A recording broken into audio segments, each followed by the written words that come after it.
Kung Dan Fernandez put the paper he was holding on the table and told me, ito ang sasabihin mong statement na ito, while pointing on the paragraph on the paper. Ito ang supplemental affidavit ni Colonel Garma. Sabihin mo, alam mo ang reward system. I-confirm mo lang. Yung ginawa ng idyoto na opisyal mo o classmate mo. Sir, it's not officer, congressman. Congressman ang nagsabi sa kanya. Congressman. Yung idyoto na congressman, subornation o perjury yan. And I felt that they wanted me to convince me to do what they wanted me to do. The mere suggestion of what he wants you to do is already a crime. Under the revised penal code. That's a crime under the Yes. revised penal code. Yes, sir. Thank you. Pincong Abante asked me where I serve as a chief of police, to which I answered, Mandaluyong City Police Station, sir. Kung Abante then persuaded me by saying, ikaw naman, Colonel, ganito na lang, alangan namang walang insidente o pangyayari sa panahon na yon. Yung inuudyok mo yung tao na mag-execute ng affidavit falsely or making a false narrative,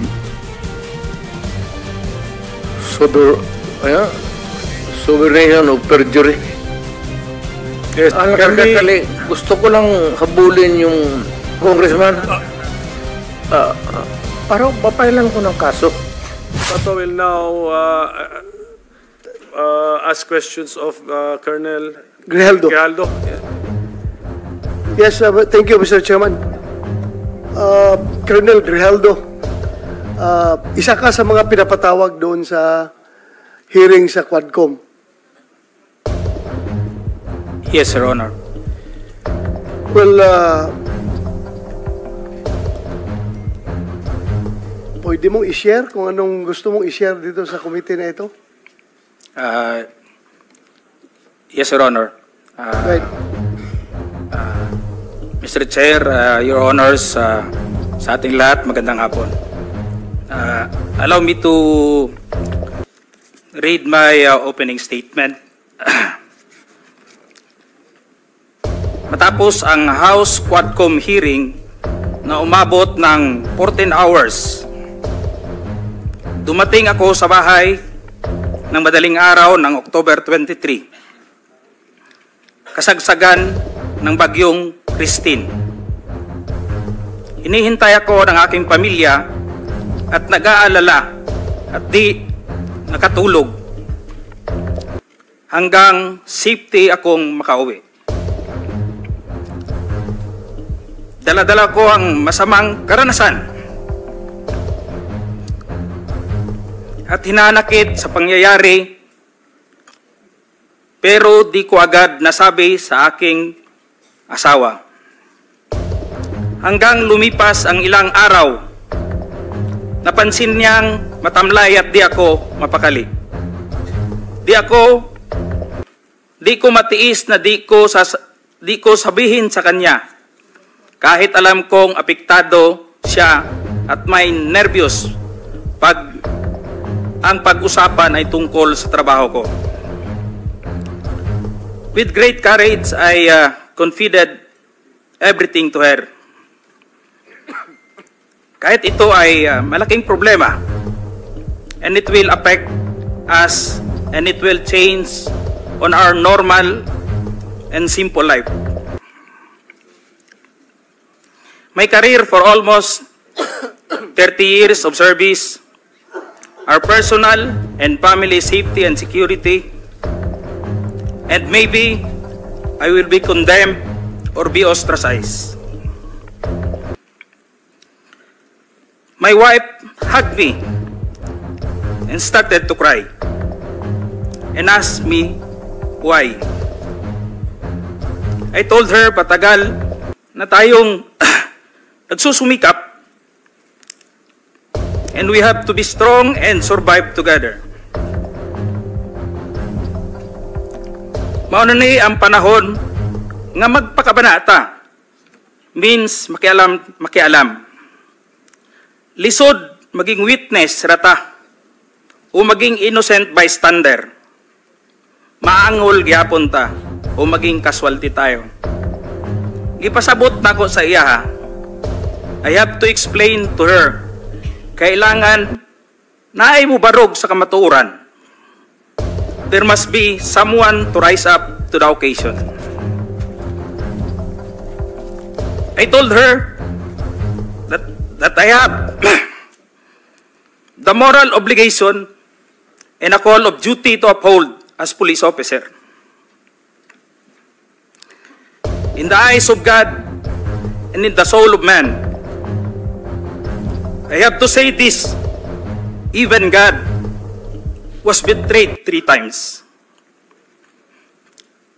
But this time, I have to say this, I don't want to betray our beloved country, our fellow Filipinos, and to God Almighty. I don't want to discredit the men and women of the Philippine National Police, the institution where I belong. I don't want to destroy my beloved alma mater, the Philippine National Police Academy, who molded me with moral values to speak for the truth that I owe, and it's time to give it back the honor and respect. Your Honor, allow me to read my affidavit. Good. Sige. David, Yes, Your Honor. sige, also submit a copy to us. Sige, Yes, Your sige. Honor. Mahaba po yan? Ilang pages pa yan? Saglit lang, Your Sige, Honor. go ahead. Allow me to read, Your Honors, my affidavit.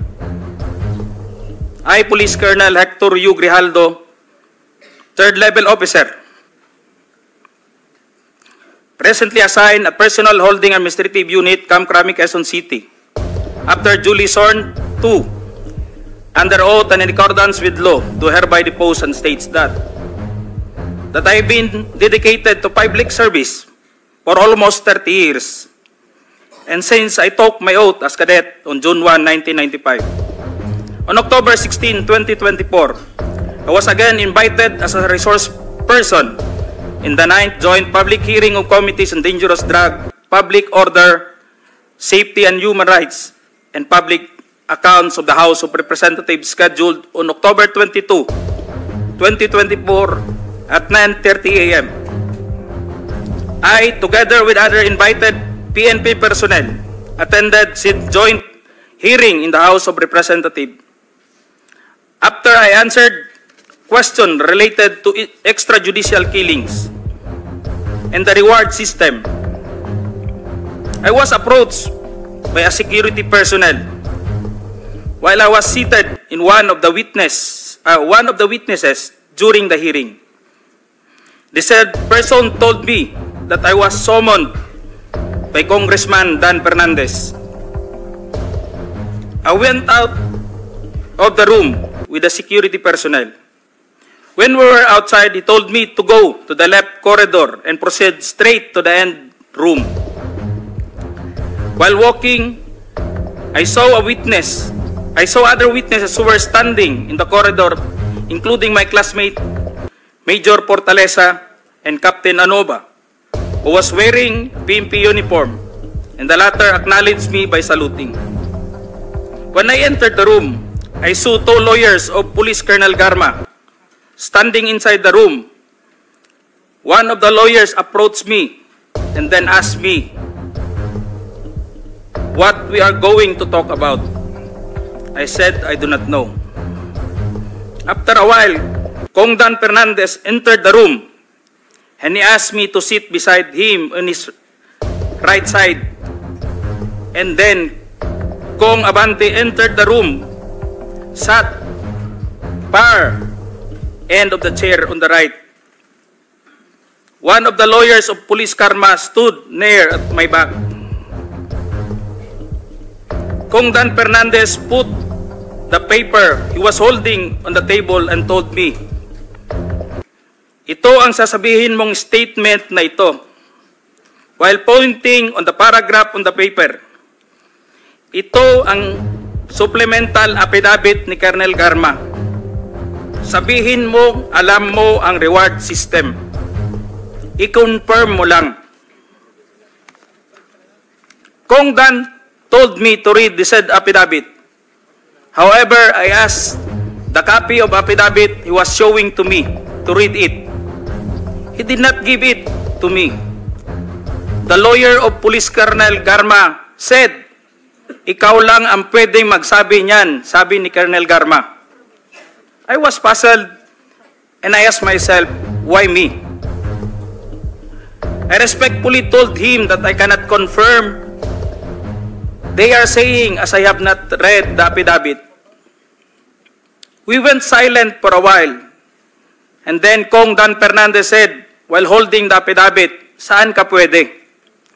Dito, noong 1999, about DDS, alam mo to, pulis ka na sa Davao nito.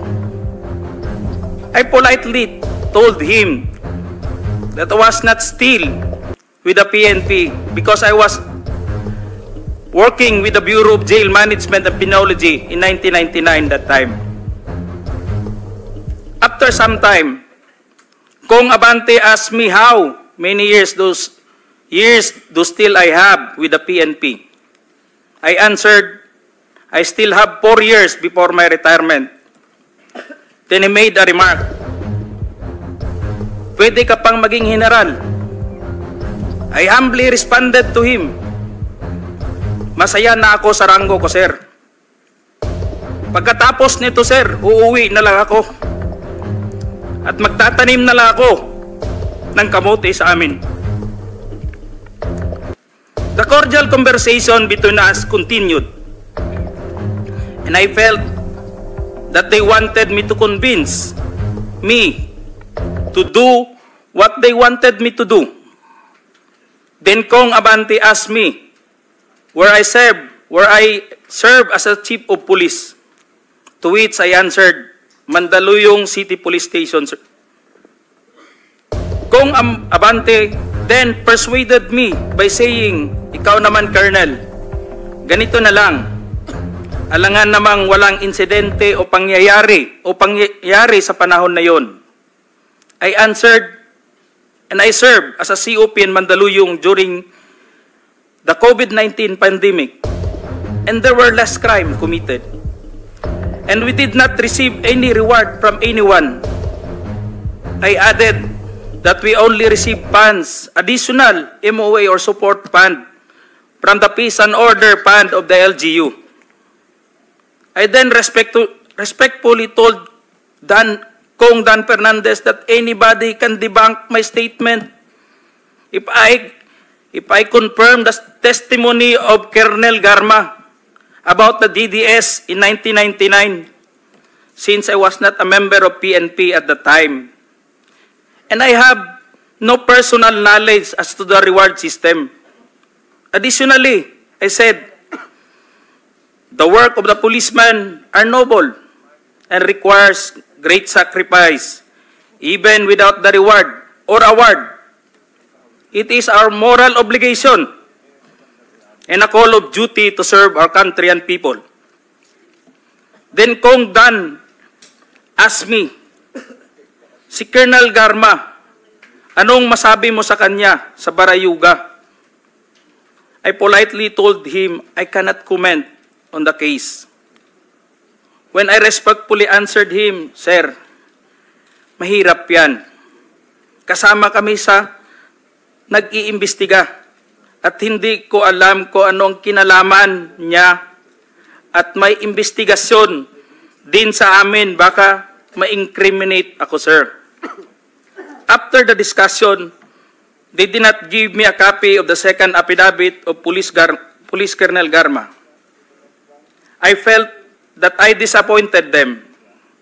Kong Dan Fernandez and Kong Abante left the room, while I and the two lawyers of Police Colonel Garma stayed in the room for a while. I presume that they are about to present the second affidavit of Police Colonel Garma. I asked the two lawyers of Police Colonel Garma why they have chosen me. They did not answer me and just stared at me. And that I went back to the hearing room. When I went back to the hearing room, I immediately called the attention of Police Colonel Lito Patay, who were sitting behind the witness table. We proceeded at the back of the lobby area when they suspended the hearing. I confided and discussed to him what happened in the room with Kong Dan Fernandez and Kong Abante and the two lawyers of Police Colonel Garma. That's all, Mr. Chair. Thank you, Colonel Grijaldo. What motivated you to speak before this committee?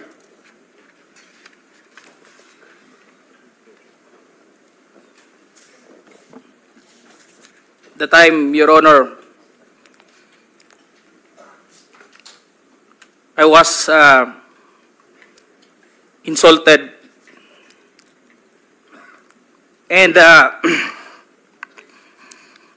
it is very offensive. And I think it is inappropriate for anyone to act like that. Meaning, you feel that you are being coached to make that statement?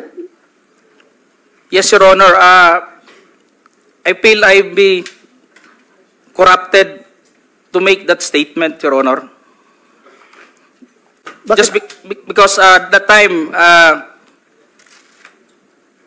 habang nag-uusap-usap, habang nagkakaroon ng deliberation doon sa hearing, Your Honor,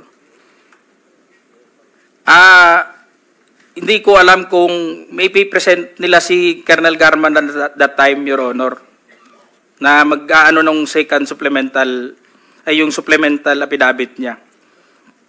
So do you feel harassed? Did you feel harassed? It's an harassment and very offensive, Your Honor, and uncalled for anybody. At that time, I was wearing my uniform You're wearing your as uniform police officer. and you are being told to lie. Parang Am I correct? gusto nilang magsisinungaling po ako, Your Honor.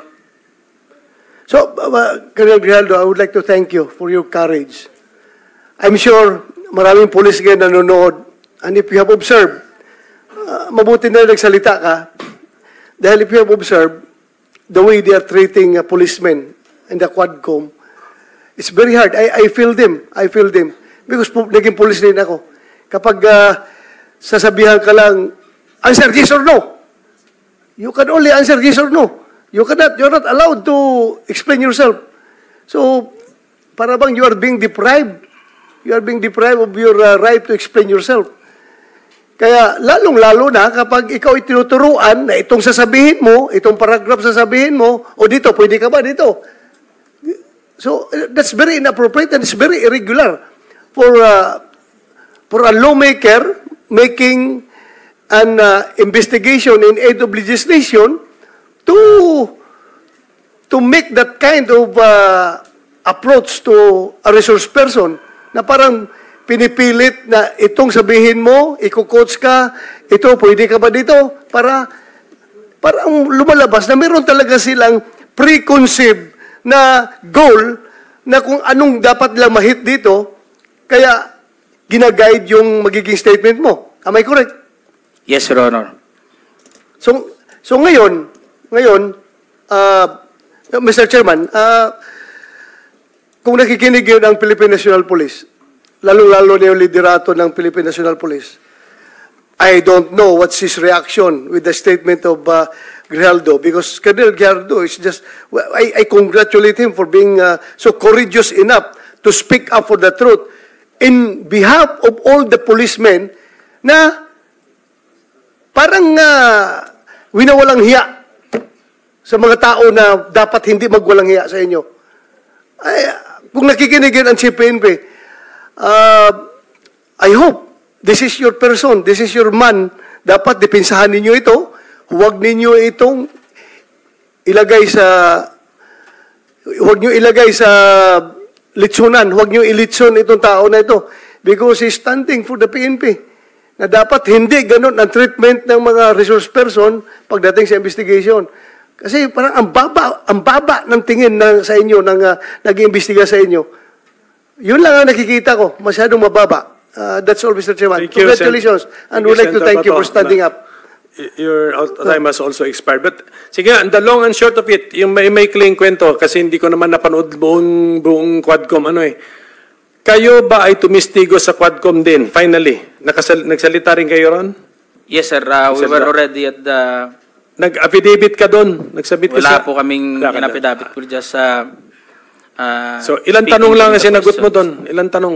Tungkol saan? Anong The topic? last time that I was asked by Congressman Paduano, it's all about the operation sa Oron, Your Honor. Oron? Sa Oron, One particular operation? Yeah. Sa first appearance mo? Second appearance mo? Anong Your topic? Honor, the first appearance on September 27, it's all about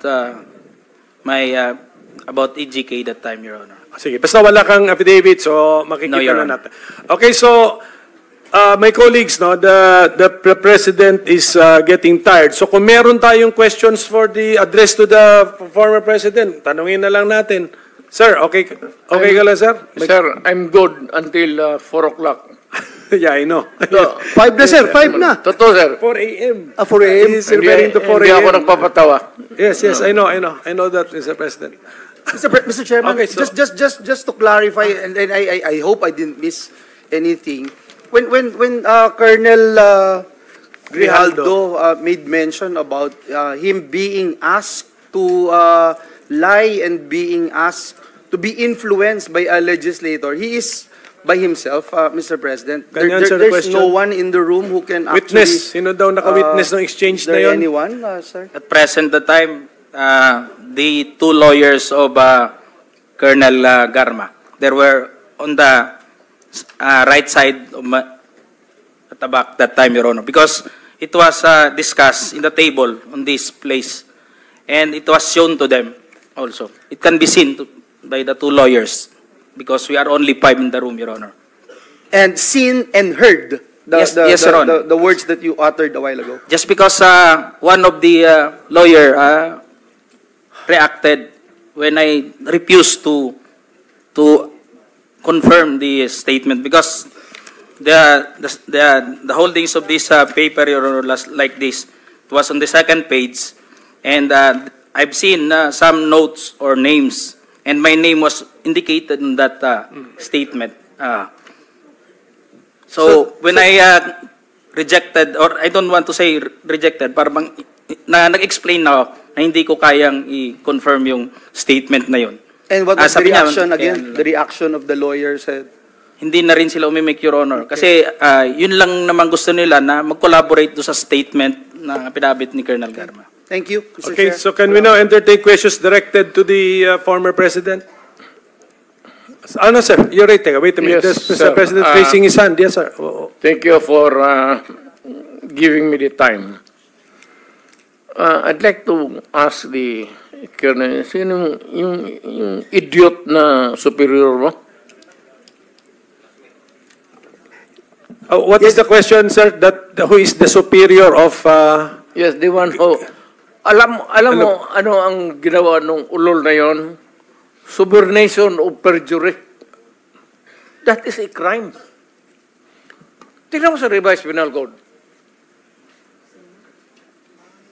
Subornation. Okay po, I think you already stated it, Colonel Grijaldo. Nasagot na po niya, Mr. President. Nasa testimony na po niya. Sige po, can we now proceed? Who has questions for the former President? Mr. Chair, Oh, I'd like to make it clear na yung ginawa ng idioto na opisyal mo o classmate mo, Sir, it's not officer, congressman. congressman ang nagsabi sa kanya. Ah. Ganun, congressman. Yung idioto na congressman, subornation o perjury yan. He was suggesting, the mere suggestion of what he wants you to do is already a crime. Under the revised penal code, yung inuudyok mo yung tao na mag-execute ng affidavit falsely or making a false narrative, subornation of perjury. Yes, that's a crime under the Yes. revised penal code. Yes, sir. Thank you. Sige sir, because okay, we are operating under time constraints. So sabi ko kanina hanggang 3 o'clock lang tayo. But sige, but Quick, can we- gusto ko lang habulin yung classmate mo. Ay, yung congressman. Parang papailan ko ng kaso. Total, hindi ko na kailangan yung affidavit mo. Your narrative here is under oath. Hindi ko na kailangan yung affidavit mo.